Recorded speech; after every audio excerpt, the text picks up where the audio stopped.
Hello guys, welcome everyone to Mando Monday. This is the series where you guys ask the questions and of course answer them. This could be to do with anything related to Counter-Strike, Global Offensive, CSGO investing, what time I drink my tea on Saturday evenings, or do I like Star Wars in general? And if you guys want a chance at me picking your comment for next week's video to be answered, leave it down below in the comment section, ask Mando, then ask your question.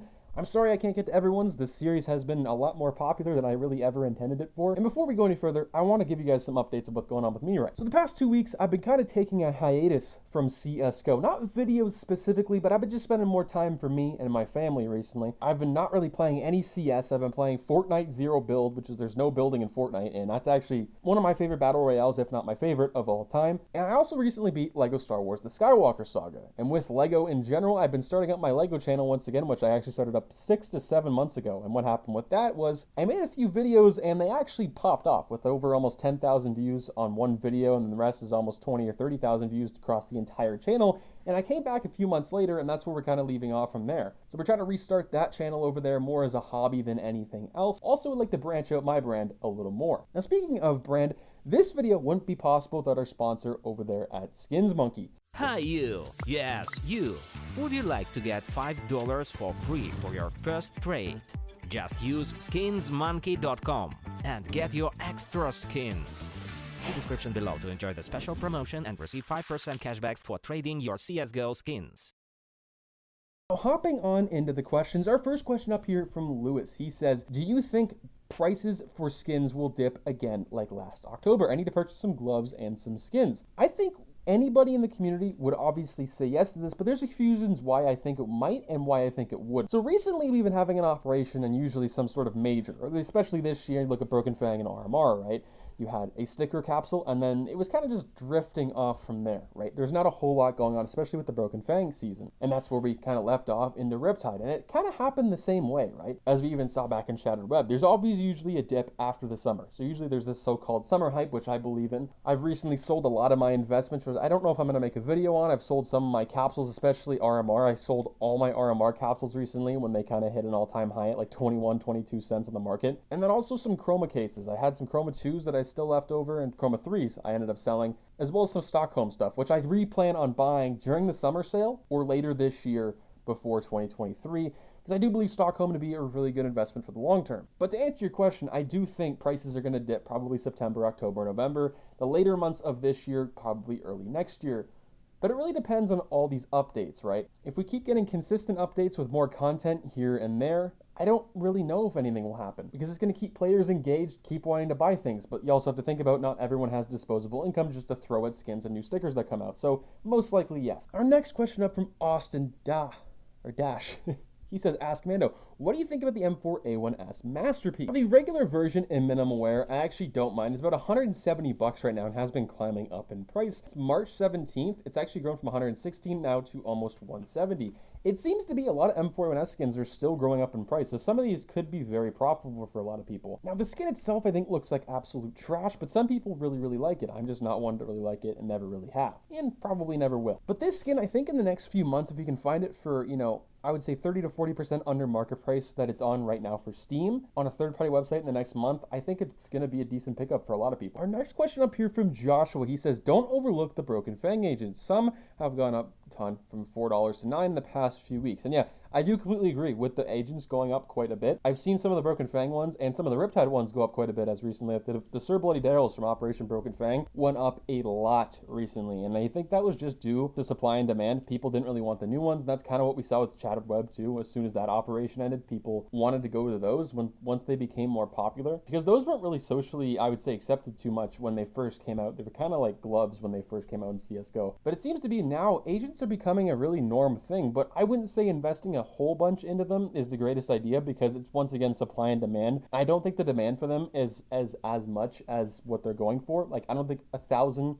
of one specific operator agent from Operation Broken Fang or RIPTIDE is really going to do well in the long term, because they aren't that liquidated yet to be sold at that high capacity, in my personal opinion. But they are if you're buying like a few here and there with your operation stars for an operation. I do think they're really. Now, our next comment up here from Aimbots, he says, like, you sound like M&R Productions for some reason. Maybe I am, maybe I'm not. maybe I live in a different house and that's where I'm traveling to recently. Now, another comment from Triton, he asks, what's your favorite Star Wars movie? So I grew up with the prequels, and I also grew up with the original trilogy. And so my favorite movie of all time is going to have to be Revenge of the Sith, just because of the entire story with Anakin turning to the dark side, becoming Darth Vader. I just really, really love that. I'm going to have to say Empire next. Empire and Return of the Jedi. The Empire Strikes Back, the entire movie is just a really, really good thing. The Bespin duel between Luke and Vader is really nice. And then, of course, you have Return of the Jedi, which for some might be their favorite movie of all time, which kind of a tie for me with that and Empire, just because the ending of Return of the Jedi is such a huge meaning for a lot of people. And, of course, A New Hope is really good. And the new movies, I don't really care for. I didn't mind The Force Awakens when they came out, but they kind of ruined it for me and lost me off guard and lost me completely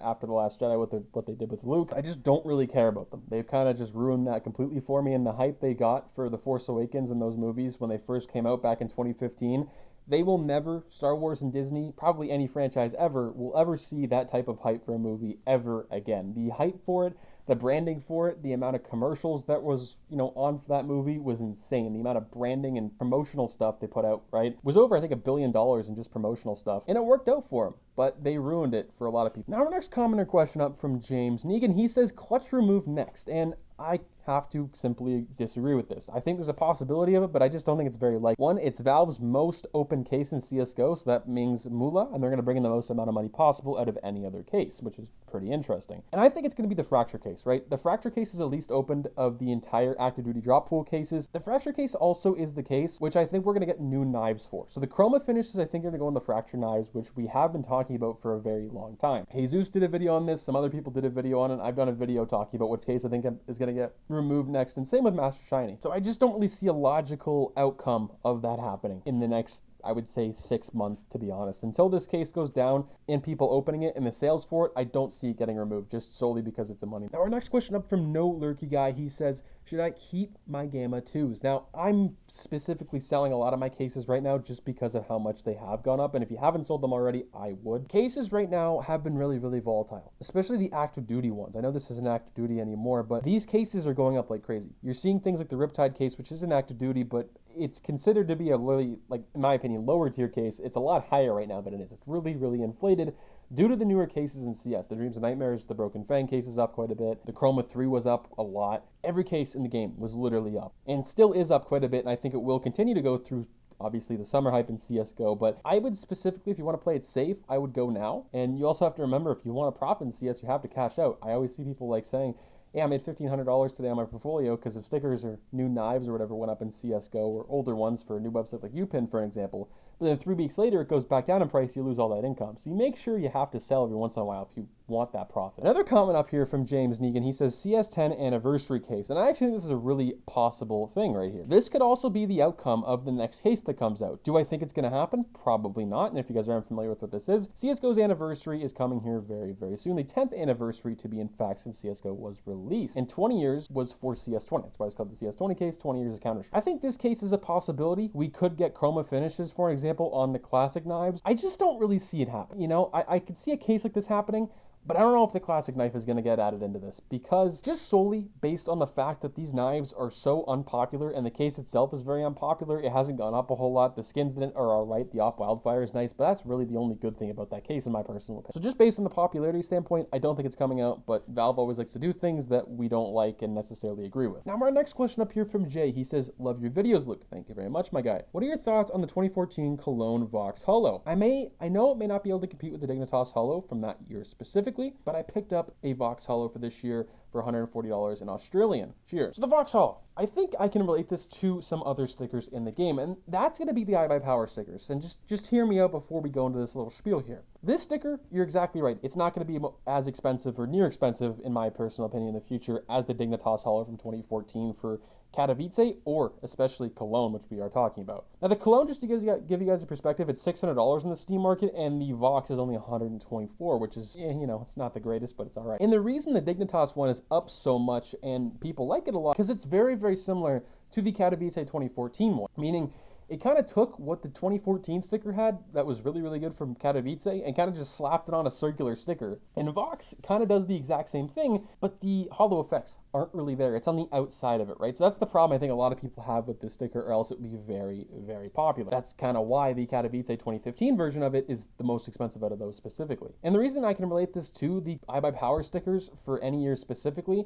is if you take a look at the Cologne 2014 ones, I mean, they're on pretty much the exact same price as the non-holo and the regular holo version of the Vox one from Cologne 2014. And then the holo version for iBuyPower for Katowice 2014 is $78,000, and then you have a sticker that's $150 for Cologne 2014, the holo specifically. It's kind of similar to the Vox in the fact that people are going to buy this surely and only for the name, in my personal opinion. Now, these will go up. I don't think they're going to be as great as something else as an investment, but these eventually will go up, maybe a few dollars every couple months over the course of a year or two. Could be, a few $100s if we're really lucky one year. But I think people are going to buy this sticker just because they see the other stickers are worth so much money, and that's going to drive up this price specifically. But right now, the demand for this isn't really high because I think there's so many other better stickers right now in the game. Let me know what you guys' thoughts are on that question specifically. That was a bit of a handful for me to talk about and say. And of course, our last question up is, when do you think the next operation will be? So the next operation, I think Valve has seen the success from Operation Riptide and of course Broken Fang of how much we've loved these skins. We love the skins, we keep buying them, we keep buying these patches as well as the operation passes. And it also gives a lot of content for us, but at the same time, I don't want to see a rehash of Broken Fang and Riptide once again. I want something completely different. Broken Fang was the best operation to date and still is right now. And Riptide was really good, but it just took everything that Broken Fang was good at and just kind of ripped them off. So I'd like to see more co-op missions, and if I have a whole video talking about what was wrong with Operation Riptide and Broken Fang and what both of them did great, and I kind of want to see a mixed match of both, but I think it's going to be in October, November, usually when we see an operation in the past couple years. It's been really successful for them. They want a competitor to Valorant, which they've been doing a really good job at, and I just don't see why they wouldn't add an operation then. They want to keep the content fresh. With all these rumors of Source 2 coming, they might as well, get more people playing the game. That'd be a great way to transfer over. With all that being said, hope you have a great day. Stay positive, stay sexy. I'm out, guys. Peace.